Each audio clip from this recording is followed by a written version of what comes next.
90% leader नेता बनने के लायक नहीं है, सब लालची लोग हैं।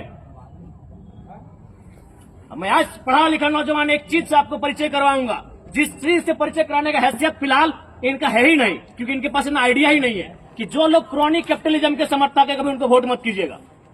क्रॉनिक कैपिटलिज्म का मतलब होता है कि जो लोग ब्यूरोक्रेट्स और पॉलिटिशियन के सहयोग से पूंजीपति बनते हैं, ऐसे लोगों को अगर हम वोट करेंगे तो देख सकते हैं हंसदेव जंगल को सिर्फ अडानी को बेच दिया और पूरा भारत की मीडिया में एक सवाल तक नहीं गूंजा।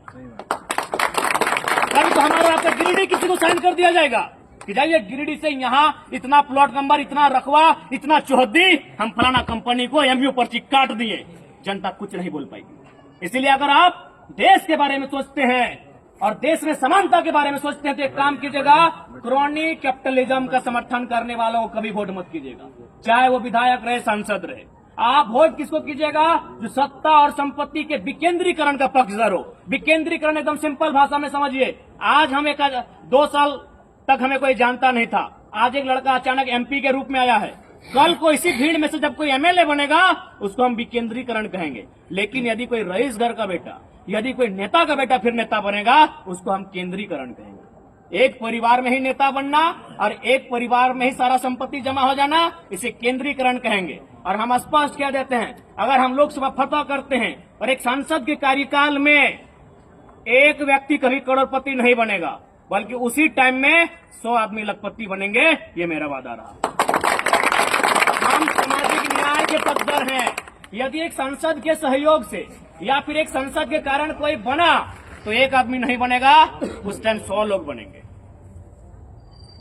मैं ये आपको वचन देता हूं। आज आप देख लीजिए, जो भी सांसद विधायक हैं, 10 लोगों तक उनकी प्रॉपर्टी सीमित है पूरे कालखंड में। 10 तो हम ज्यादा कह रहे हैं, 2 लोगों में उनकी सारा योजनाएं सीमित है।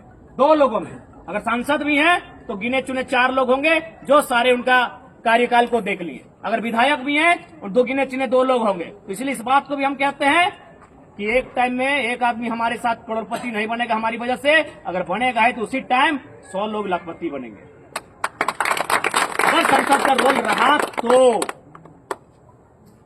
इसलिए आज चीजों को समझना होगा कि आज कैसे राजनेताओं को हमने तैयार किया।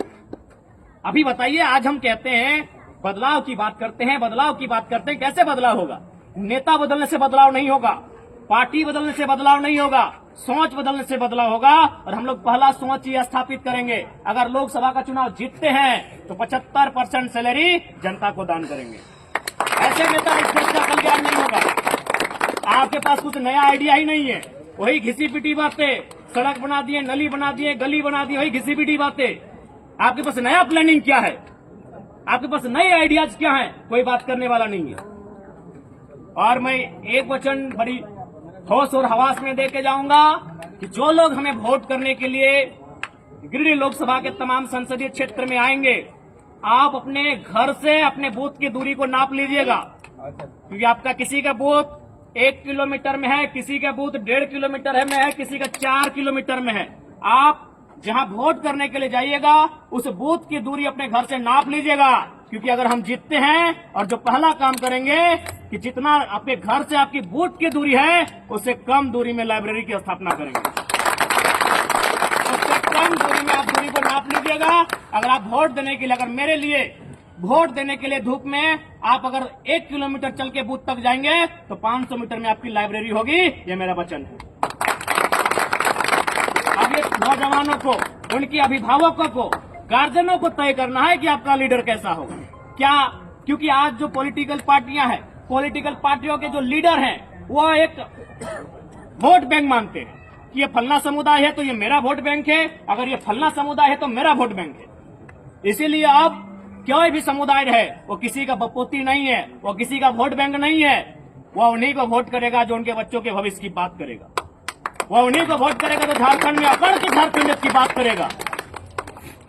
इसलिए आज तमाम जो लोग यहाँ पर जुटे हैं, मैं आप तमाम सज्जनों से ये प्रार्थना करना चाहूंगा कि आज इस नौजवान को हिम्मत दीजिएगा, क्योंकि आज केवल इस नौजवान की जीत नहीं होगी।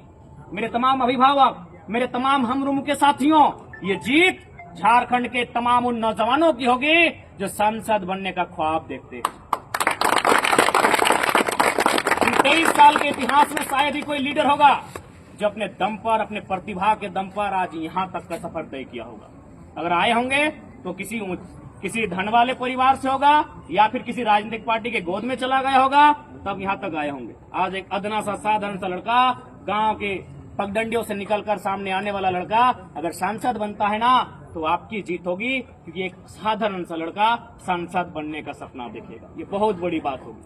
आज एक गांव का गरीब लड़का मुखिया बनने का सपना नहीं देखता है, क्योंकि उसको मालूम है चुनाव बहुत महंगा हो चुका है। आज अगर मेरी जीत हुई तो मैं ये भी आपको विश्वास दिलाता हूँ, ये जो मिथक चल रहा है कि जिनके पास पैसा है वही चुनाव जीतेंगे, उस मिथक को भी तोड़ने का काम करेंगे कि अब चुनाव के बल नोट से नहीं, जनता के आशीर्वाद से भी जीता जा सकता है। ठीक है, बाकी अभी इसके बाद हम